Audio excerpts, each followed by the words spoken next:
오늘의 말씀은 요한복음 7장 37절부터 52절까지 말씀입니다.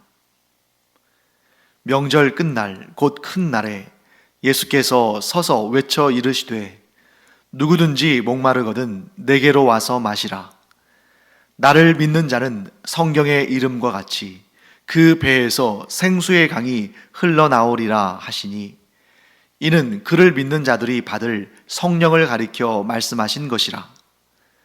예수께서 아직 영광을 받지 않으셨으므로 성령이 아직 그들에게 계시지 아니하시더라.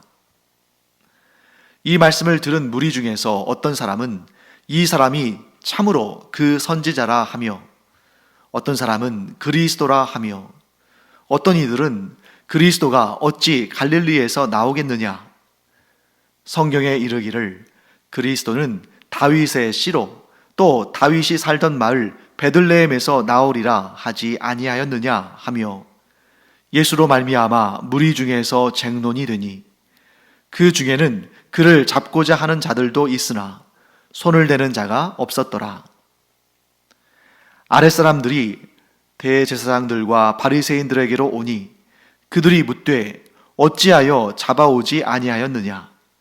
아랫사람들이 대답하되 그 사람이 말하는 것처럼 말한 사람은 이때까지 없었나이다 하니, 바리새인들이 대답하되 너희도 미혹되었느냐.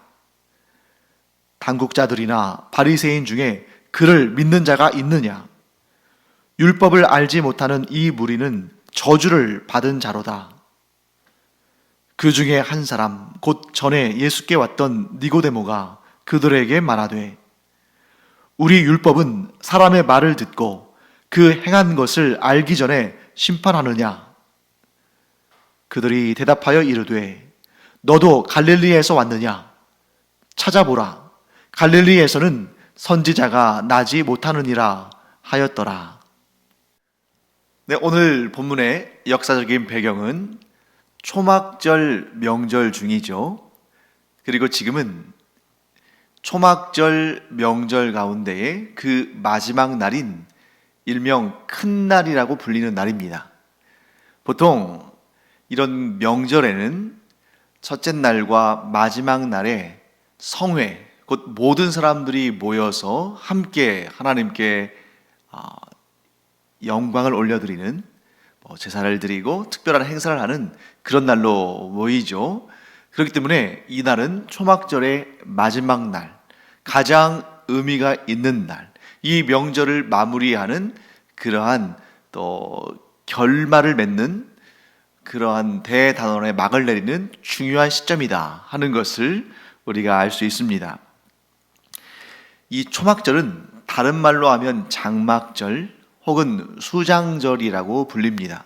자, 초막절과 장막절은 사실 같은 말이에요. 초막이나 장막은 이 이스라엘 백성들이 출애굽하는 동안에 그들이 광야에서 천막을 치고, 그러니까 텐트를 치고 살았던 그 어찌 보면 좀 고난 또 어려운 그러한 광야의 생활 가운데 하나님께서 그들을 지켜주시고 보호하셨다는 그러한 것을 의미하는 내용이죠. 그런 용어죠. 그리고 수장절이라는 것은 시기적으로 이때가 가을 거지를 마치고 그렇게 해서 거둔 농작물이나 과일 같은 것들을 창고에 보관하는, 창고에 들여서 그것을 또 그 다음 해에 먹을 것을 추수할 때까지 그것을 보관하는 그러한 절기를 의미하는 것입니다. 그래서 이 7일간의 초막절 기간 동안에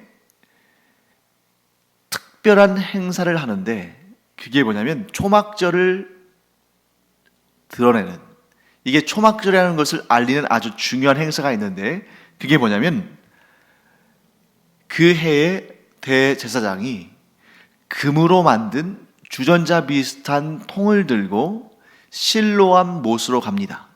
실로암 못은 이 예루살렘 성의 수원지죠. 물을 공급하는 곳입니다. 그래서 우리가 전에 베데스다 못도 봤습니다만 이 실로암 못은 이 이스라엘 예루살렘 가장 중요한 이 도시의 수원지 역할을 하는 곳이에요. 거기에 가서 그 금으로 만든 주전자와 같은 그런 통에 물을 담습니다. 그리고 나서 이제 그 대제사장이 그 물을 들고 행진을 하면 그 뒤에 유대인들이 뒤따르는 것입니다. 그 모습을 한번 상상해 보세요. 실로암 못에서 물을 담은 그런 통을 들고 걸어가는 대제사장 뒤를 따라서 이스라엘 전국 각지에서 모여든, 아니 어쩌면 지금은 디아스포라, 세계 곳곳에 퍼져 있는 사람들도 이 초막절이라는 3대 절기에는 또 예루살렘으로 모여들지 않습니까? 그 많은 사람들이 그 대제사장의 뒤를 따라서 쭉 행렬지어 갑니다. 그리고 어디에 도착합니까? 예루살렘 성전 안으로 들어가고 그 제단 주변을 돕니다. 그리고 나서 이제 이 대제사장이 그 실로암 못에서 떠온 물을 제단에 붓습니다. 아주 특이한 장면이죠. 이 초막절에 기념되는 초막절마다 행하는 이 장면은 아주 독특합니다. 왜냐하면 보통은 제단 위에 제물을 태워서 하나님께 올려드리는 것이 가장 기본적인 방식이죠.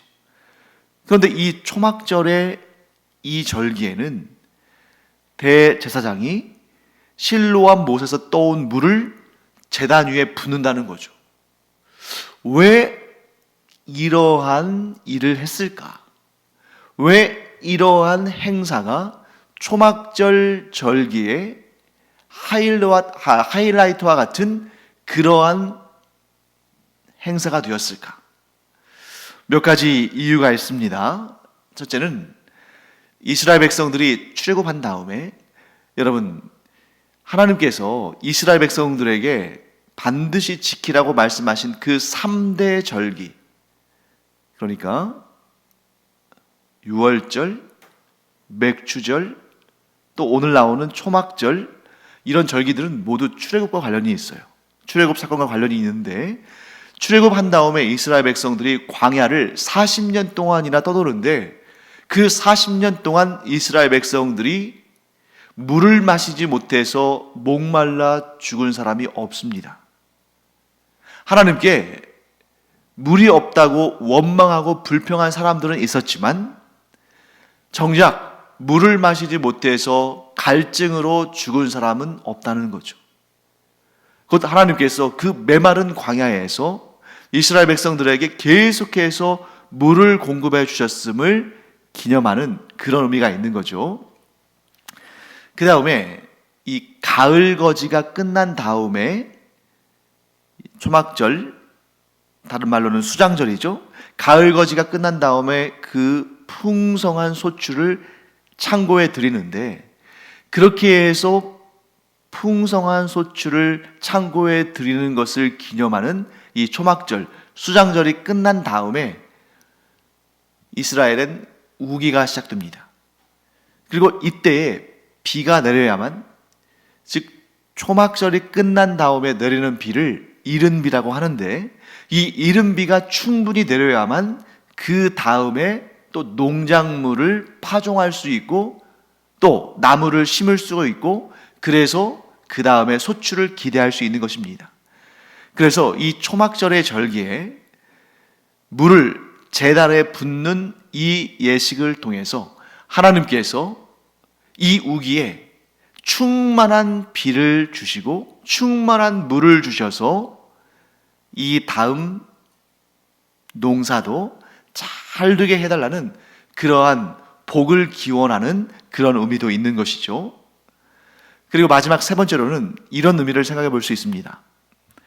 성전과 물, 어찌 보면 좀 제단에 물을 붓는 것은 좀 어울리지 않는 것처럼 보이지만, 에스겔서를 보면 성전으로부터 물이 흘러나와서 점점 이 물이 풍성해지고 깊어져서 큰 강을 이루고, 그 강의 뚝에 생명나무들이 자라고 그 생명나무의 열매를 먹는 자들이 영생의 복을 누리는 그러한 놀라운 예언의 내용이 에스겔서에 등장하죠. 그러니까 이 에스겔서 이후의 시대인 이때는 그것을 또한 제단에 물을 붓는 그러한 예식을 통해서 그 놀라운 역사를 기대하고 기원하는 그런 예식을 치르지 않았을까 하는 그런 생각을 갖게 됩니다. 바로 이 물의 축제, 물을 통해서 특별한 은혜를 얻고자 하는 이 예식이 이루어지는 초막절의 마지막 날, 예수님께서 이렇게 말씀하신 것입니다. 사람들이 다 듣도록 선포하신 것이죠. 37절과 38절에 그 내용이 나옵니다. 제가 읽어보겠습니다. 명절 끝날 곧 큰 날에 예수께서 서서 외쳐 이르시되 누구든지 목마르거든 내게로 와서 마시라. 나를 믿는 자는 성경의 이름과 같이 그 배에서 생수의 강이 흘러나오리라 하시니.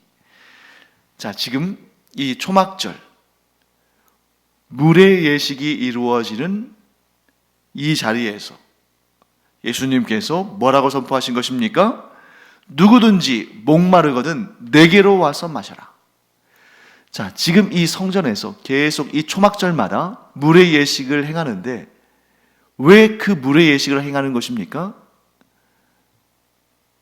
목마르니까, 완전하지 않으니까, 부족하니까, 영원토록 목마르고 싶지 않으니까. 그래서 영원히 샘솟는 생수를 얻기를 원하는 자들이, 그 에스겔서에서 예언된 영원토록 목마르지 않게 하는, 영원토록 생명을 누리게 하는, 영원토록 갈증 나지 않는 그런 물을 얻기를 원하는 사람들이 그것을 얻기를 간절히 사모하는 마음으로 이 초막절의 절기를 지키고 있는데, 예수님께서 그들을 향해서 말씀하시는 것입니다. 누구든지 목마르거든 내게로 와서 마셔라. 그런데 여러분, 그곳에 있는 사람들 가운데 목마르지 않는 사람이 어디 있습니까? 영원한 생명의 생수를 얻기를 원치 않는 사람이 누구겠어요? 그러니까 예수님께서는 뭐라고 말씀하시는 것입니까? 너희는 모두 목마른 자들이다. 그러므로 너희는 모두 나에게 와서 마셔야 한다. 나를 믿는 자는 성경에서 이미 말씀하신 것처럼 나를 믿는 자는 그 배에서 생수의 강이 흘러나오리라. 여러분, 이 모습을 잘 보세요. 그 배에서 생수의 강이 흘러나오는 이 이미지를 한번 여러분들 떠올려 보세요.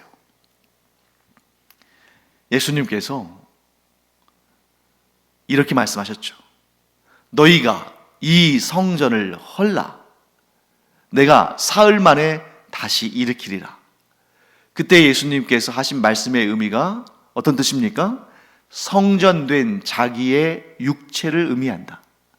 그래서 누구든지 그 유대의 그 악한 자들이 예수님을 죽인다 할지라도 예수님은 성전된 예수님의 그 몸이 사흘 만에 부활하실 것을 말씀하셨죠. 그러니까 이 에스겔서의 예언을 연결시켜 보면 성전에서 물이 흘러나와서 큰 강을 이루고 그 강을 통해서 생명나무의 열매가 결실을 하고 누구든지 그것을 먹으면 영원히 죽지 않는 것처럼, 성전에서 물이 흘러나오는 것처럼 예수님에게서, 성전은 곧 예수님의 몸이니까요, 예수님에게서 생수의 물이 흘러나와서 누구든지 그 물을 마시는 자는 영원토록 목마르지 아니한 그 진리를, 그 복음을 선포하신 것입니다.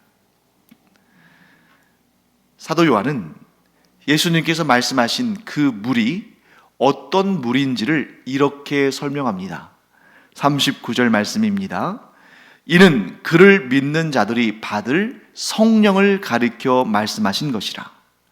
예수께서 아직 영광을 받지 않으셨으므로 성령이 아직 그들에게 계시지 아니하시더라. 자, 요한의 이 해석은 몇 가지 아주 중요한 사실을 우리에게 전합니다.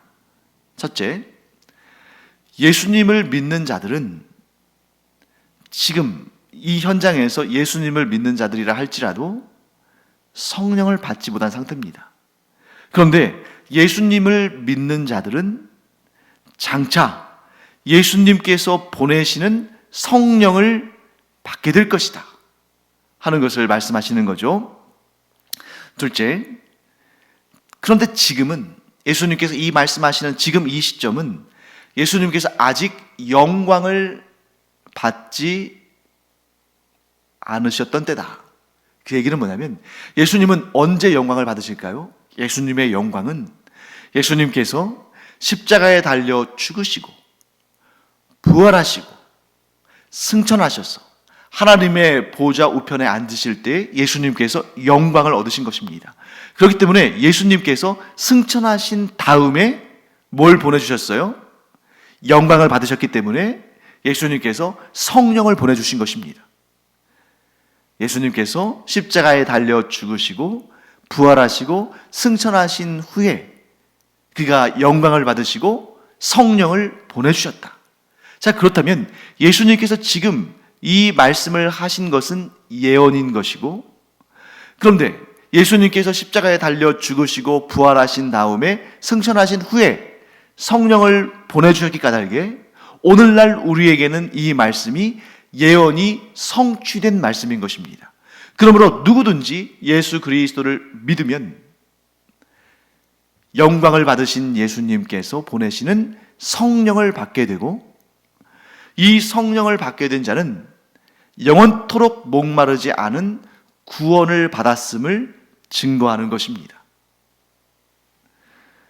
그래서 오늘날 우리는 예수 그리스도를 믿을 때 성령을 언제 주실지를 기다릴 필요가 없는 것입니다. 지금 예수님께서 초막절 이 마지막 날에 누구든지 목마르거든 내게로 와서 마셔라. 그러면 그 배에서 생수의 강이 흘러나리라. 흘러넘칠 것이다. 라고 하신 말씀을 믿었다 할지라도 이때에는 아직 성령을 받지는 못하는 것입니다. 왜요? 아직 예수님께서 십자가에 달려 돌아가시기 전이니까. 곧 예수님께서 십자가에 죽으시고 부활하시고 승천하신 다음에 영광을 받으신 그 다음에 성령을 보내셨거든요. 하지만 오늘날 우리 예수님의 이 말씀을 듣고 예수님을 나의 구주로 영접한 자는 기다릴 필요가 없습니다. 예수 그리스도를 구주로 영접하는 그 순간 이미 이 땅에 오신 성령께서 우리 안에 내주하시는 것이고, 곧 예수 그리스도를 믿는 자는 성령을 받은 것이고, 성령을 받은 자는 무엇을 증언합니까? 우리는 영원토록 목마르지 않는 자가 된다. 우리는 생수의 강이 우리에게서부터 흘러넘치는 그러한 체험을 할 뿐만 아니라 그런 자에게는 영생의 복락이 주어진다는 것을 성령께서 증언하시는 것입니다.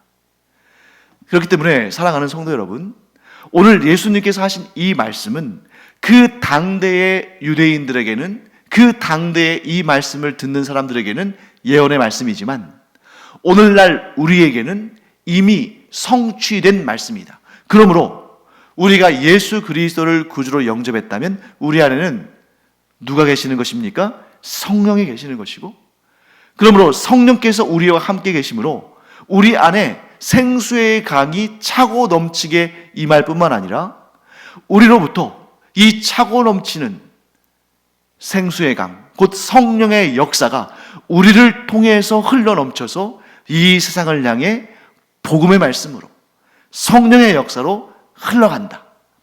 그래서 이 땅에 예수 믿는 자들이 늘어나면 늘어날수록 이 성령의 생수, 성령의 생수의 강이 흘러넘쳐서 온 세상을 적시고 채우고 차고 넘치게 된다 하는 것을 우리가 알게 되는 것입니다. 이러한 예수님의 말씀을 들은 사람들은 각각 나뉘어지고 갈라지게 됩니다. 어떻게 갈라지냐면 어떤 사람들은 예수님을 향해서 뭐라고 말하냐면 그는 참 선지자다. 즉 모세와 같은 선지자가 우리에게 나타났다. 이렇게 생각했습니다. 또 어떤 사람들은 예수님의 말씀을 듣고 그는 그리스도다. 그리스도가 아니라면 어떻게 이런 선포를 할 수 있겠고 어떻게 이런 일을 할 수 있겠는가. 그러니 저 사람은 그리스도다. 이렇게 여기는 사람들이 생겨났습니다. 반면에 어떤 사람들은 예수님은 그리스도가 아니다. 어떻게 갈릴리 출신이 그리스도가 될 수 있겠느냐? 그리스도는 다윗의 후손으로서 베들레헴에서 태어나지 않겠느냐? 이렇게 이야기했습니다. 자, 그 결과 예수님을 그리스도로 여긴 사람들은 예수님을 따르기를 원했지만 예수님의 출신을 보고 예수님이 갈릴리 사람이라고 믿었으니까요. 예수님의 출신을 보고 예수님을 그리스도로 여기지 않은 사람들은 예수님을 잡고자 했습니다. 하지만 아무도 예수님께 손을 대는 사람은 없었습니다. 그러니까 예수님께서 잡히지 않으셨죠. 왜 그랬을까요? 아직은 예수님께서 붙잡히실 때가 아니었기 때문에 하나님께서 그들이 예수님을 붙잡도록 허락하지 않으신 것입니다. 그렇게 하시기 위해서 예수님께서 붙잡히지 않도록 하시기 위해서 하나님께서 어떻게 하셨냐면 서로 다른 견해를 가진 사람들이 나타나서 그들이 서로를 견제했기 때문에 예수님을 붙잡는 자가 없게 하신 것이죠. 예수님을 그리스도로 믿는 사람들도 있고 예수님을 모세와 같은 그 선지자로 받아들이는 사람들이 있었기 때문에 예수님을 그리스도가 아니라고 하는 사람들이 예수님을 미워해서 예수님을 붙잡으려고 하는데 자기들 마음대로 안 되는 거거든요. 그러면 큰일 납니다. 왜요? 예수님을 그리스도라고 믿는 사람도 있고 예수님을 그 선지자, 곧 모세와 같은 선지자로 여기는 사람들이 있는데 예수님을 붙잡았다가는 큰일이 나는 거죠. 뿐만 아니라 이 당시에 유대의 종교 지도자들, 유대인들의 지도자들 역시 예수님에 대해서 반응이 나뉘었습니다. 대부분의 유대의 종교 지도자들, 예를 들면 대제사장들과 바리새인들, 이 사람들은 예수님을 잡아서 죽이려고 했습니다. 그래서 여러분, 우리가 얼마 전에 읽은 본문에서도 대제사장들과 바리새인들이, 즉 유대의 종교 지도자들, 당국자들이라고 표현됐죠. 이 사람들이 예수님을 붙잡으려고 사람들을 보냈습니다. 오늘 본문에는 아랫사람이라고 되어 있는데 구체적으로는 성전을 지키고 성전 안에서 질서를 유지하는 그런 성전 경비대를 말하는 것일 겁니다. 그래서 이 유대의 종교 지도자들이 성전 경비대를 보내서 예수님을 붙잡게 했는데 그들이 돌아와서 뭐라고 하냐면 우리가 예수님을 붙잡아오지 않았습니다. 이렇게 말하는 거죠. 그러니까 이 유대의 종교 지도자들이 왜 예수님을 잡아오지 않았느냐 하고 묻습니다. 그러니 그들이 뭐라고 말하냐면 그 사람이 말하는 것처럼 말하는 사람을 우리는 이때까지 본 적이 없습니다. 자, 우리가 유대인들이 예수님에게 놀랬던 이유 3가지를 살펴본 적이 있죠. 예수님의 권위 있는 말씀, 예수님의 그 말씀에 지식이 있었기 때문에, 또 예수님의 말씀은 지혜로웠기 때문에 사람들이 놀랐다. 이렇게 우리가 이미 배우지 않았습니까? 그러니까 이 성전 경비대 사람들이 유대의 종교 지도자들의 보냄을 받고 그들의 명령을 받고 예수님을 붙들려고 갔는데 예수님의 말씀을 듣고는 이들이 예수님을 붙잡지 않고 그냥 돌아온 겁니다. 왜요? 예수님의 그 권위 있는 말씀을 듣고. 지금까지 어느 누구도 이렇게 권위 있는 말씀, 신적인 권위를 가지고 말씀하는 것을 들어본 적이 없는데 이분은 하나님의 권세를 가지고 말씀을 하는데 우리가 어떻게 붙잡을 수 있느냐, 이렇게 말하는 거죠. 그러니까 그들을 보냈던 바리새인들이 막 화가 나가지고 호통을 칩니다. 너희도 그 사람에게 미혹되었느냐? 그러면서 이렇게 말합니다. 당국자들이나, 즉 유대의 종교 지도자들, 사내들인 공의회 회원들이나 바리새인들 중에 그 예수라는 인물을 믿은 사람이 누가 있더냐? 사실은 있었죠. 니고데모와 같은 사람이 있었는데 드러내놓고 말하지 않으니까 몰랐던 겁니다. 그러니까 예수님을 잡아오지 않은 그 성전 경비대원들에게 막 이렇게 호통치는 거죠. 사내들인 공의회, 이 당국자들이나 바리새인들이나 이렇게 율법을 잘 알고 하나님에 대해서 잘 아는 사람들 중에 그 예수라는 인물을 믿은 사람이 있더냐? 너희들처럼 율법을 알지 못하는 이 미련한 사람들은 저주받은 사람들이다 하고 대놓고 욕을 하는 것입니다. 바로 그때 이 바리새인들의 악한 일을 아는 니고데모가 등장을 하죠. 그는 예수님을 믿은 사람이고 그의 가족들도 예수님을 믿습니다. 물론 바리새인들이 자신을 어떻게 할까 그 해코지가 두려워서 드러내놓고 믿지는 않았지만 그는 분명 예수님을 믿는 사람입니다. 그래서 그는 이렇게 반론을 제기합니다. 51절 말씀이죠. 우리 율법은 사람의 말을 듣고 그 행한 것을 알기 전에 심판하느냐? 무슨 얘기냐면 우리의 율법은 누군가에게 혐의가 있다는 그런 생각이 있으면 그 사람을 불러다가 그 사람의 말을 들어보고 그 사람이 행한 것을 자세히 살펴본 다음에 죄가 있는지 없는지 심판하도록 돼 있는데 당신들은 지금 예수님의 말을 들어보지도 않고 무작정 그를 싫어해서 그에게 정죄하고 그가 행한 일들, 그의 표적들을 자세히 미루어 살펴보지도 않고 무턱대고 그를 잡아서 죽이려고 하느냐? 그것이 우리의 율법의 본질이냐? 우리의 율법이 그렇게 하도록 했느냐? 하고 비판하는 겁니다. 니고데모는 예수님의 말씀을 들었고 예수님의 표적을 보고 그가 메시아인 줄을 알았기 때문이죠. 그러자 바리새인들이 뭐라고 말합니까? 이 니고데모를 향해서 아주 막말을 퍼붓죠. 야, 너도 갈릴리 출신이냐? 네가 갈릴리 출신이라서 지금 이 예수라는 인물을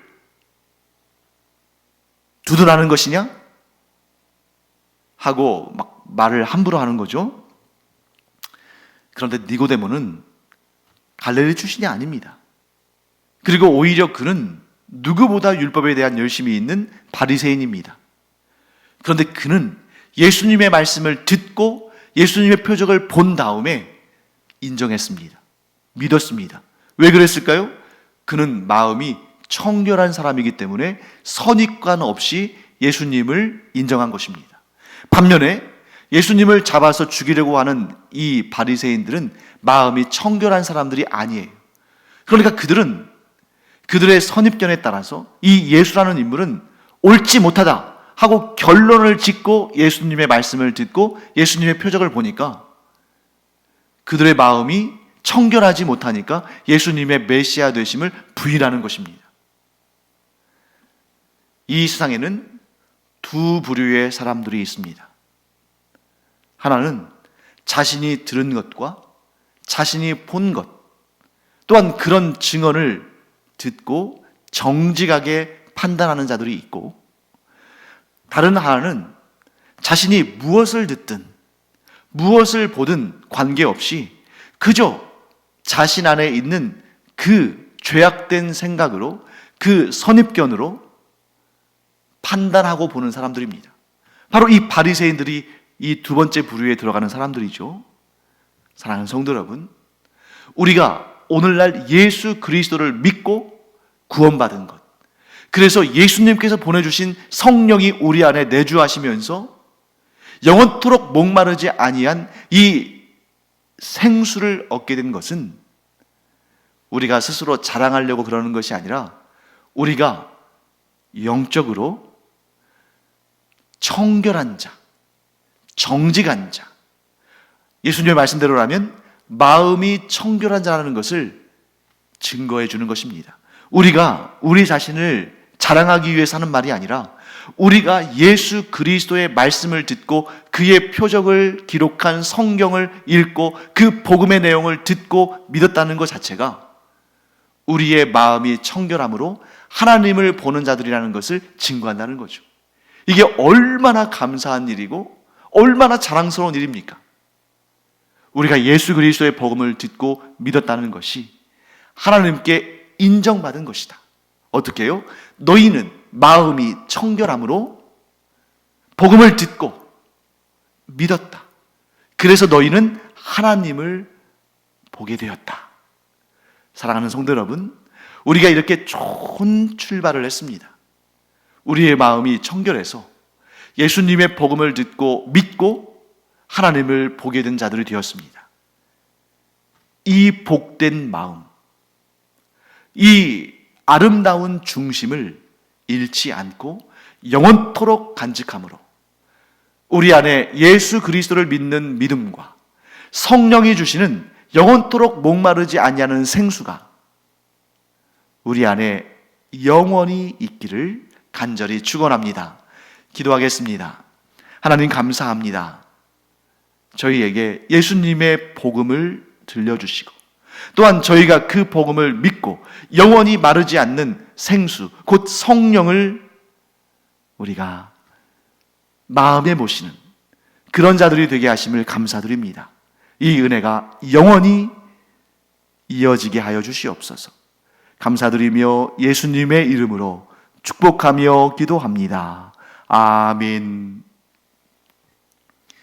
우리에게 영원한 복음의 말씀, 곧 생명의 말씀과 영원한 성령의 역사, 곧 마르지 않는 생수가 계속해서 풍성하게 일어나는 그런 은혜가 우리 안에 있음을 감사하는 우리가 되기를 축원합니다. 기도하겠습니다.